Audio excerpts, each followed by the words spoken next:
everyone. Welcome back to the Disciplined Life Podcast, the place where we talk all about power differential relationships and domestic discipline. I'm Aria, and this is my husband, Coda. Hello, everyone. On today's podcast, we are going to be delving into the topic of communication, and more specifically, how to implement systems of communication in your relationship that makes sense for where you are. And this was this topic was sparked by sort of a little bit by a listener question that we got, and as we started to talk about it, we thought, oh, this would be a great topic for the podcast. So we've tailored it a little bit to fit the podcast, but it came from a listener, so we appreciate it. Yeah, because we've talked about communication on the podcast before. Yeah. But sometimes when we talk about these big concepts, they can kind of become more abstract. And this question was really asking, like, as a submissive partner, is it my place to suggest rules to my husband, like, or dynamic changes or anything like that? And so we really wanted to talk about, like, because we've talked about the importance of communication. I don't think that can be, understated. Like, communication is absolutely important in a dynamic, in any relationship, but especially when you start playing with power dynamics and you start implementing like domestic discipline, communication becomes that much more important.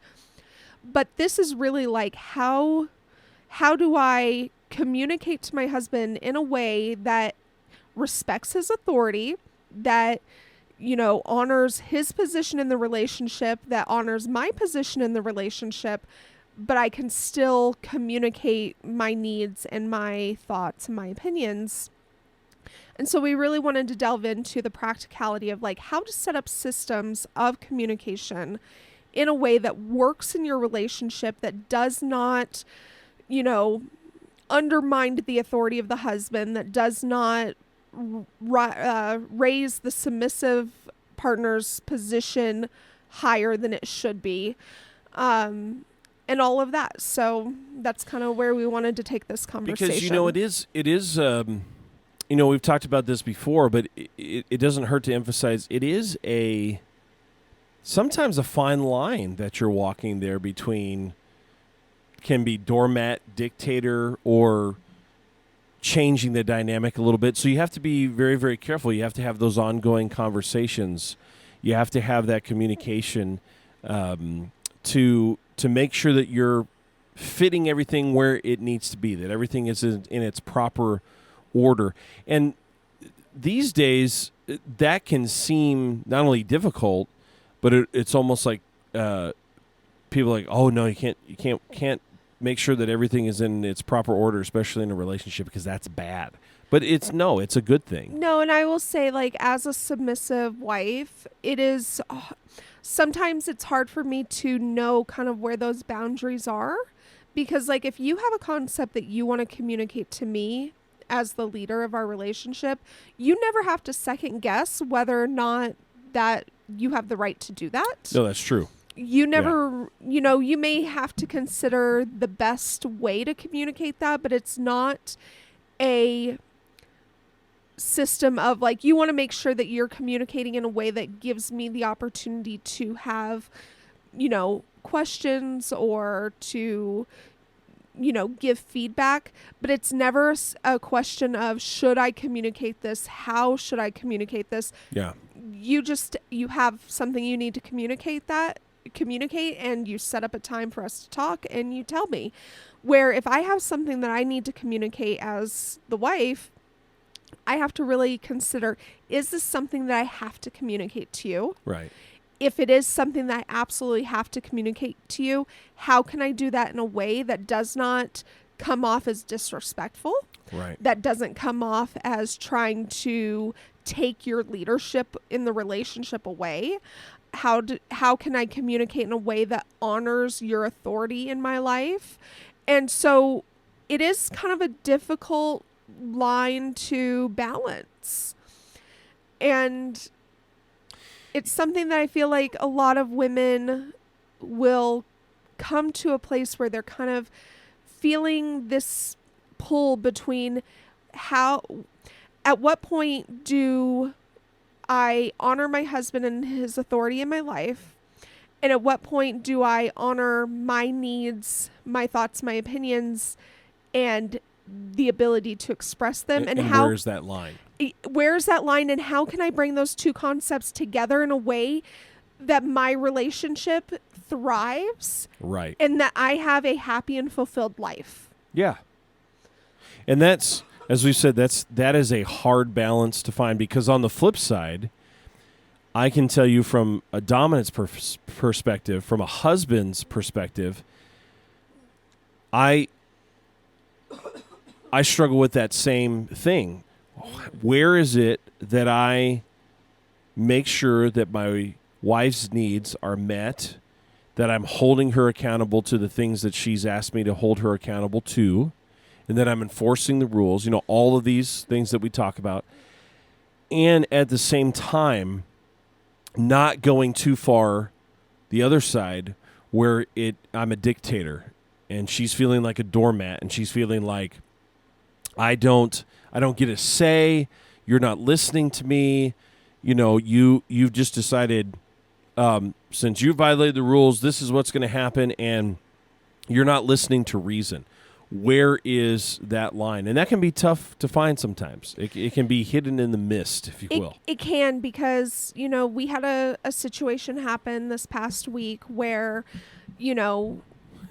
there was a lot of emotions involved on my end, and there was, not a lot of understanding on Coda's side.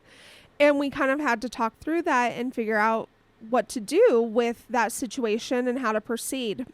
I talked about this on Coda's Corner, which is on our Patreon exclusively. Yeah. So if you want to be able to listen to that, link is in the description. This, because that was a definite, just like Aria was saying, that was a clear area where that was tough to figure out where was I on the spectrum. Pain creates growth, and that was a pain point, and we grew. And it was. But I started thinking about it after the fact, after we talked about how to proceed with that. I started thinking that what I don't want to have happen, and I feel like we both need to be very aware of this, but what I don't want to have happen is me being able to use my emotional responses as a manipulation. Right. Of the rules. Uh-huh. And so that's definitely something that you have to be very aware of. Well, and on the flip side of the coin, I don't want to be that guy that says you don't get to have your emotions at all, because... Or there's never any nuance in the rules, because the fact of the matter is that life is not linear. People are not linear. What? Really? Okay. And sometimes there's going to be exceptions to every rule. Sure, absolutely. And that's what we've talked about. Really, we've talked about this from the very, very beginning, but I want to reiterate is that is going to look slightly different depending on your relationship. But the reason we're bringing this up is there are some things that are going to be, that are kind of very solid black and white things, but some of them aren't. Right. Some of them are very gray. And so, but exceptions should be exceptions, not exactly the primary. Sometimes we tend to side with the exception, not the rule, and that's not a good thing. And so that's definitely something that I wanted to be able to communicate to Coda. It's like, look, sometimes it's appropriate for you to assess the situation and say, hey, I know that you're feeling this way, and I know that you had your reasons, but I don't think that they're good reasons. And so my reasons are always good. What are you saying? No, my reasons. Oh. Like, sorry, that was really funny. You misunderstood the way I was saying that. Sorry, that was really funny. But sometimes it's appropriate for him to come in and say, no, I am holding you accountable, even though you have your reasons for how things happened. I don't think that those are good enough reasons to make an exception here. Right. And that's okay. I've told him in the past, like, look, I don't mind if I still suffer the consequences of the rules being broken. I just want to know that I've been listened to in the process. Right. and that you're considering my side of it before making that decision. Where I really tend to feel a certain way that is kind of detrimental to our relationship is when you come in and you're like, oh, you broke that rule, and you don't give me a chance to have any type of explanation Right. around that. And I don't want to spoil too much because, like I said, I did talk a little bit in detail about this on Coda's Corner. So to a certain extent, I do want you to go listen to that. So I don't want to spoil too much. But yeah, the part that I will say that I did go into a little bit more detail, and I'll just touch on it here, is where I messed up was not listening first and gathering the evidence before passing down a sentence, and how important that is. And so in regards to like this question, let me know if I'm jumping too far ahead in Sure. what we're trying to reiterate. Everything needs to be approached with care and with the utmost not just care, but reasoning, the thought out reasoning, so that when you're approaching either your submissive or the dominant partner in the relationship, the husband, the wife, you're coming with educated things to talk about. In other words, you've gathered the evidence, and you are coming saying, I'm coming to you with this because this would help me. Here's why. And the flip side of the coin that we were just talking about here's why I did X, Y, and Z. Before you give me a punishment, before you head down that road, I need you to consider X, Y, and Z. And I think this goes along with the question that was submitted, which is, you approach your dominant with here's what I really could use, here's why. Not just, you're not doing this, or you need to really be doing this. Here's something I need from you, and here's kind of the evidence behind why I need that. And I was going to say that'll go, we can go ahead and transition into what are the practical systems that you can implement into your relationship that facilitates this type of communication and connection between the two of you. Sorry, did I push us too soon into this segment? No, I Okay. think that I just wanted to make sure. I like when we naturally transition into the next Oh, good. part. I didn't mean to. I just want to make sure we were naturally transitioning. Anyway. And so we kind of talked about the importance of communication and why it really is important for a wife to be able to communicate to her husband where she sees pain points in the relationship or what she needs out of the relationship, because domestic discipline really is twofold, right? Well, really threefold, because it's there to create harmony within the relationship. It's there to help the husband and the wife understand their roles. Yeah. And it's there to help the wife become a better version of who her husband needs her to be and a better version of who she needs herself to be. Right. Oh, that's good. I liked that. That was really good. And so that is the point of this whole relationship. And if the wife can't say, hey, I'm really struggling in this area, the husband may not even see it. No. No, in fact, going back to what happened the other day, I didn't see it at all. What are you talking about? When we were talking about what happened the other day between us in our relationship. Oh. I didn't see it at all. I didn't see what happened at all with that. Meaning, I didn't see what you needed. I didn't see... I just was about to pass down a sentence without knowing the details because I didn't see the details at all. Well, and even if I'm bringing a new rule to you... Oh, yeah. Right. And if I'm like, hey, I am really struggling with time management, for instance, I need, like, if it's agreeable to you, if you're able to do this for me, I would really appreciate some accountability in my time management.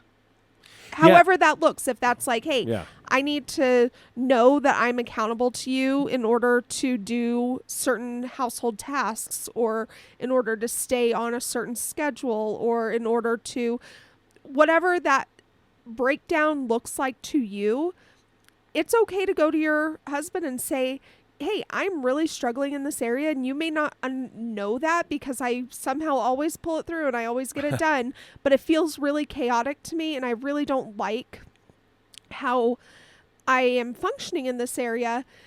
Can you help hold me accountable so that I can feel like I am thriving, not just surviving through life?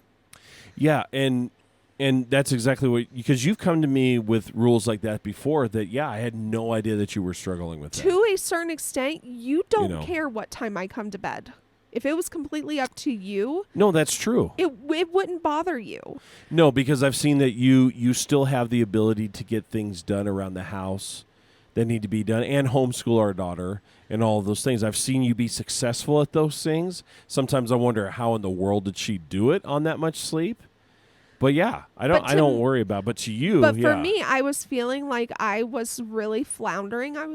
Felt like I was living in a chaotic state of always feeling like I was running late to everything, even if I wasn't. I just had that sense of urgency all day long because I had woken up so much later because I stayed up later, and then the cycle would continue because I'm like, well, I didn't wake up early enough, so now I have to get all this stuff done, and then I end up coming to bed late again.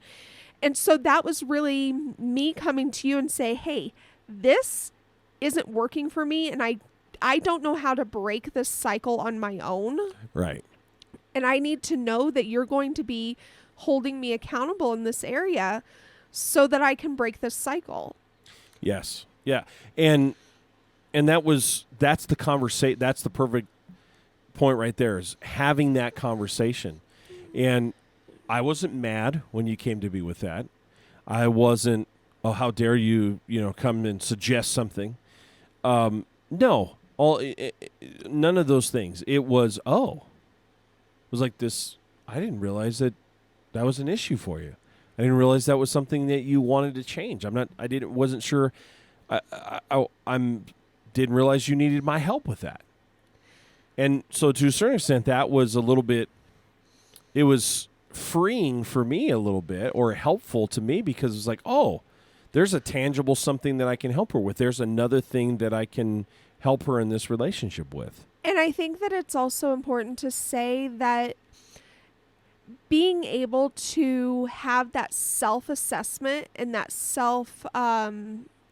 evaluation, Yeah. thank you, and bringing those things to you has been, at least for me, has been so much more productive in building this relationship than if you would have come to me with every single thing and said, right, even let's just say that you saw my bedtime as an issue. If you would have come to me and said, I don't like what time you're coming to bed, we're going to work on changing that, or we're going to implement some rules around that, it would feel so critical to have my husband coming to me with every single thing.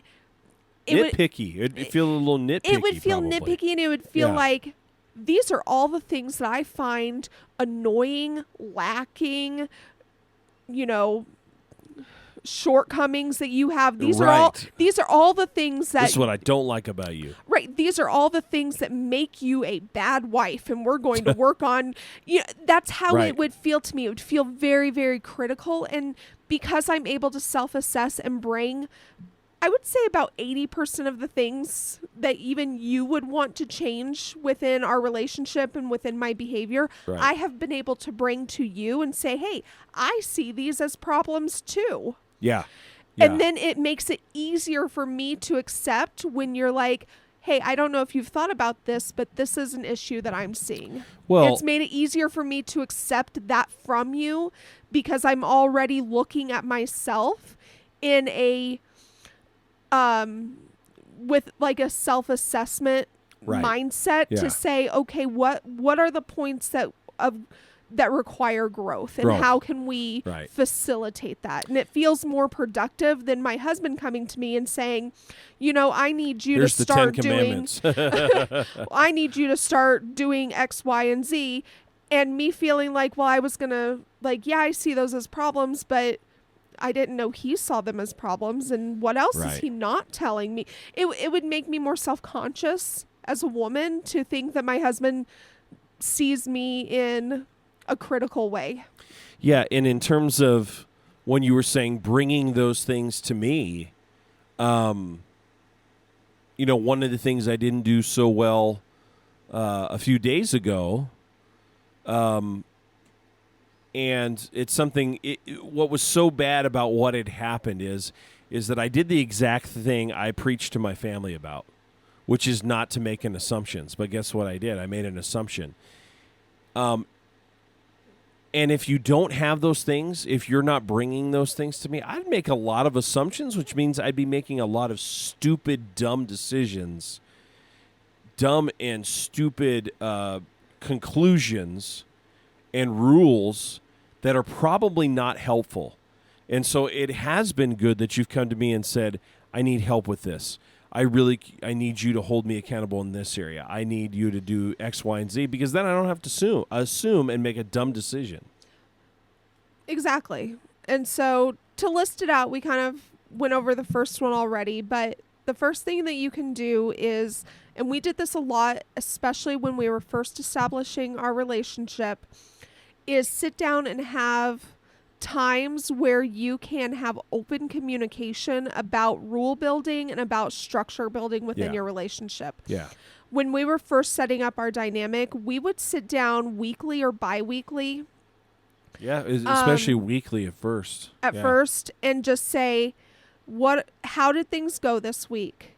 Are there any, and I think when we first decided to do this, we were like, hey, you make 10 rules, I'll make 10 rules. We'll see where they overlap. That's right. Yeah. That's what we did. Yeah, and that's right. You came to the almost forgot about that. Yeah, you came to the table with 10 things that you wanted to implement in our relationship. I came with my 10 things.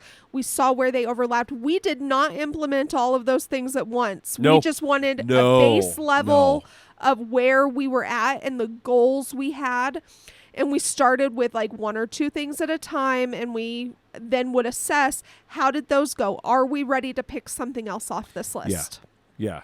And there were a few that you looked on my list, I believe. Correct me if I'm wrong. But there were a few on my list that you're like, I think you're being a little too critical on yourself. I don't really see that as a problem. No, you're right. And I was not able to explain to you why I viewed it as a problem. Right. And so we decided to discard those, at least for the time being. Because it's a discussion. It's not an absolute. It's not like these are my 10 absolute things that they're not on the table. They are there. And because it's a discussion, it's a negotiation. So there were a few things that you're like, hey, why is that on your list? I'm like, well, I think this. And you're like, I think you're being a little too critical. Yeah. That's not really something that I want to see change. That's not helpful. No. And on the flip side, I was able to look at your list and I was able to say, hey, I don't know if this is very practical for where our relationship is right now. Yeah. Now, the question I have for you is were you afraid at first to bring any of that stuff to me? No, because I think we were in the stage where we were trying to establish things from scratch. Because I'm just wondering, in terms of the question that we're answering, if there's fear there, how to overcome the fear of, hey, I really need help with X, Y, and Z, but they're afraid to bring that up. And I would say that would be my second suggestion. So to list it out, first thing is have face-to-face, one-on-one conversation, obviously. Try to set it up to where you don't have any distractions. If you have kids, wait till the kids are in bed. If it's feasible, maybe even get a babysitter and go somewhere else. If you go somewhere else, choose something that will facilitate privacy. So either go to a park or even just go and park your car somewhere and sit in the car and talk, to where you can really minimize as much outside distraction as possible. Yeah.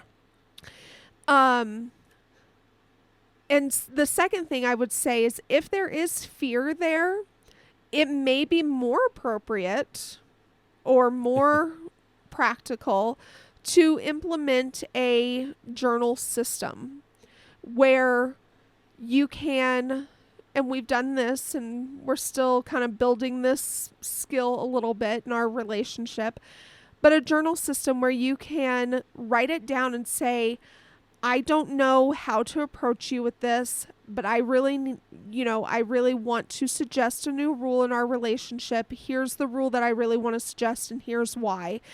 And then your husband can read all of that information, just pour your heart into it, like why you want to do this thing, why you want to, and then you can talk about it afterwards. But at least for me, whenever I have a concept or a thought or something that feels really heavy that I don't know if I can talk face to face, I write it all down. I'm like, okay, at least I know that before we even start the conversation, Coda is going to have a base knowledge of exactly everything that's been going through my mind and what I feel and what I think and all of my thoughts on this particular topic. Then we can have a productive conversation where I don't have to explain myself. Right. And actually, I'm glad you brought up the journal, because that has been one of the most helpful things. Because there are some times that, just sitting down and having the conversation, the words just didn't come. But you are a good writer. That's why you do a lot of the writing for our social media, if not all the writing for our social media and everything. And then when I read it, I go, oh, that's what she was wanting. Oh, that's what she was feeling. That's what she's really needing from me. And so I'm bringing that up because don't underestimate that. That's a very, very powerful thing that you can do. Now, I think the struggle that we've had is Coda wants some more immediate communication at times. And I was like, I need to hold that and write about it so that I can have a more productive conversation. And then our two desires in that moment clash, and sometimes effective communication happens, and sometimes the communication breaks down. I'll just share a little secret with y'all. I do have a hard time. I'm getting better, but when I know something's wrong, this is where I'm a typical male, I think Aria would say. If I know something's wrong, something has happened, man, I want to fix that thing quickly. So it's like, hurry up, get your feelings out, get it on the table so we can fix this. And that, I know that's not always helpful. That's not always good. And it's something that I'm working on. I'm getting a little better. But yeah, I'm just that kind of person that just, I want to just fix it before. And maybe we need to discuss how to facilitate a more productive system in our own relationship for that. Yeah, it could be. I just, the reason I bring that up is anybody listening could very well be in that same position, and maybe, excuse me, your spouse is one is a lot like me. Like, all right, let's fix it. Let's hurry and get that done. Out with it, and you need time to process. And now, those are really the only two systems of communication that we've used. The journal and then just the dynamic check-in, right? Conversations. I can't necessarily think of another system because one thing about Coda and I think that this really is a good thing, and I think that this system is the best system for most people, is when you are communicating something important to you, and especially something that's important to your dynamic, keep communication direct. This whole I'm going to suggest something and I'm going to hint around and I'm going to try to manipulate the conversation so that he sees don't do that. It's not effective, and it's, to a certain extent, that's disrespectful of his intelligence, because you're saying you're not intelligent enough to for me to just come out and say it. To understand the concept. So I need to manipulate you to think that you came up with it. It's that whole the neck turning the head.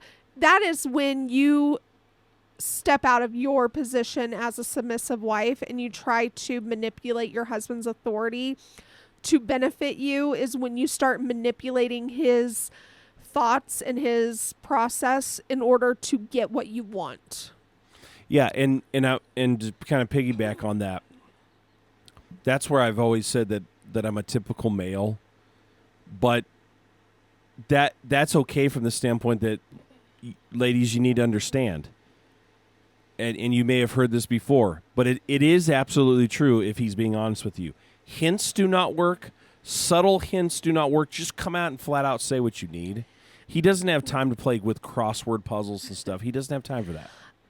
However, so direct communication and in-person conversation and written through a journal.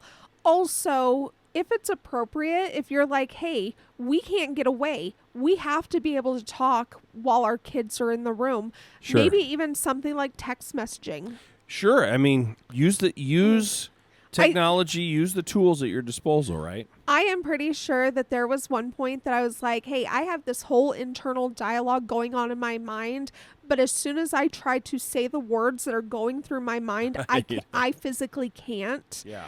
And sometimes that happens to me. And so there was a point before we started using the journal system that we texted a few conversations. Or actually, I texted and then you would respond verbally. Yeah, but that worked for us, though. That worked really well. It worked for us because it was easier for me to respond verbally than it is to text because I have fat fingers. Because I'm a guitar player. But that really worked where you would text, I would respond, then you would text and I would respond. And I know some people are probably laughing like, oh, that's hilarious. But if it works for you, I mean, why not? Yeah. I mean, go for it. And so it can only help you, not hurt you. Right. So there's that. There's voice memos. There's email. There's so many systems of technology. But really it comes down to, are you going to physically talk or are you going to use some sort of written communication? Right. You can talk on the phone too if that feels like a better option. It may be a little weirder if you're both in the same room. I would probably suggest, because the whole point of like talking over the phone is probably to avoid that like eye contact and that, you know, body language being misinterpreted. So definitely like be in separate rooms at the very least. That was a little facetious. That was really funny. Yeah. But I knew a couple. Okay, side note. I knew a couple one time that would text each other and they were sitting in the same bed. Well, that's what we did that night. They would do that with just casual conversation. I'm like, just turn and talk to each other. Well, I don't know.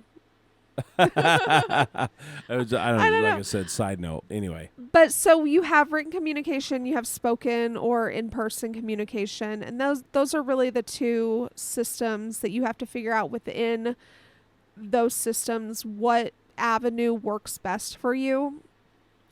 But I think it's important to note that whether you are sitting face to face, whether you are using a journal, whether you are text messaging, those are times where it's hard for me to say this because like Coda always has authority in our relationship. He is always the leader. He's always the decider. I am always submissive. I am always called to be reverent and respectful of his authority in my life. However, when I am bringing up a new rule, it's almost like we're on more equal ground. Right. To say, you know, and when we would have our dynamic check-ins, we would kind of be on equal ground as long as there wasn't arguing, disrespect happening. I am fully able to say, to come to him and say, this is what I need from you, or this is something that hasn't been happening and I really need that to happen.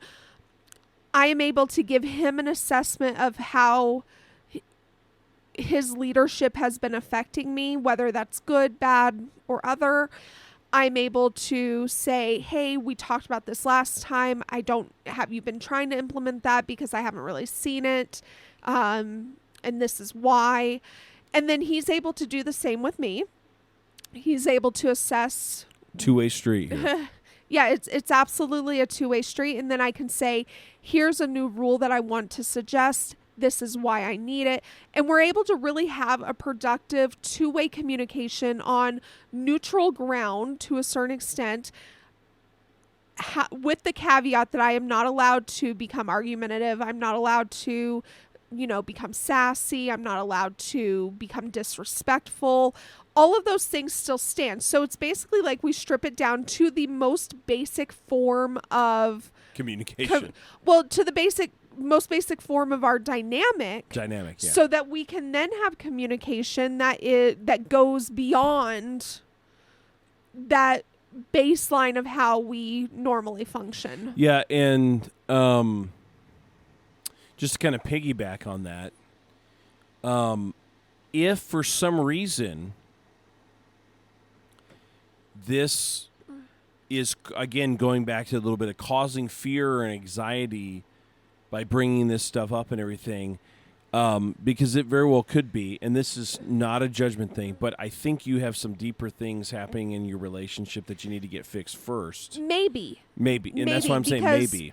I was going to say it could be, hey, I fear my husband's response. Well, if that's the case, then you really need to do some soul searching and figure out what needs to happen to avoid that. Or it could be, I was socialized as, a woman in the 90s and 2000s, and I fear abdicating for myself because society taught me that I don't matter, or my you family feel of abdicating origin. for yourself because you do think maybe you're overstepping your bounds or whatever it might be. Yeah, I was about to say it could be insecurity, it could be past trauma, it could be how you felt socialized in society, it could be how you interacted with peer groups in school. There could be a lot of reasons why you have this kind of apprehension to abdicate for yourself or to bring things up. But it is good to note that, hey, you really need to assess, is this coming from an internalized insecurity and internalized fear that you are carrying, or is this coming from your relationship? Right, and that's what I was saying. That's good to evaluate so that you can get rid of that fear, hopefully, and approach him about what you need. Because as we have stepped into these roles, there have been times where I'm like, I don't feel free to have open communication. And I've had to tell Coda that, like, I don't know where the boundaries are anymore. Yeah. Because as you have stepped into this role of authority, am I allowed to XYZ? And we've had to talk about that because Coda's like, look, I want your communication. If you don't give me your communication, that is worse for me, and that would make me more upset than having a hard conversation. I don't ever like to guess. I hate guessing games. I hate them. And so it's just like, no, just let's have a conversation. Let's lay it on the line. Yeah. Because I don't do that very well. Like, charades is not a thing for me. So a direct answer to this question, can a wife suggest rules to her husband for their dynamic? Or is that, overstepping her place? Direct answer is yes. Communication is so important, and this is just one more branch of that communication tree where a wife should be able to clearly communicate her needs to her husband in a way that makes sense for their relationship, in a way that honors his authority, in a way that is respectful. Because the last thing you want to do is say, I need this from you and you're not doing it. That would be undermining to say, I really need you to hold me accountable here, and I don't even know why you haven't seen that, and what you're not paying attention. And don't be critical. Don't be critical in this. Don't assess his motives. Don't assess his competency, because it could be that he just does not know. But you should find a way to have that communication and to be able to advocate for yourself. Because the last thing you want to do is feel like you are in a position of being a commodity and not being a active participant in your relationship. Right. So that's my final thoughts. You have any? I think you summed it up quite nicely. So I hope you guys enjoyed this podcast and got some good information from it. We are going to go into our post show that will be on Patreon exclusively. Before we do that, Patreons who are listening, the next podcast that we have will be video for you. Yep. So those of you listening on YouTube that are like, wow, I'd really like to get the video, you have to become a patron on Patreon. But if you want the video, the next one that we do will be video. We've got the lights going. We tested it at our live Q&A. Live Q&A, and it worked great. So we've done a little bit of tweaking here and there, and the next one we will have video. So, yeah, we're starting that in September. So lots of good things happening over on Patreon if you want to get connected there. The link will be down in the description box, as well as our social media accounts. Please consider subscribing to the YouTube channel. We are over 500 subscribers now, and we are so excited about that. And we are just so thankful for everyone who is here, who's listening, who's subscribed. So if you're not subscribed, please do so. Please give this video a like, and we will see everybody over at the post show.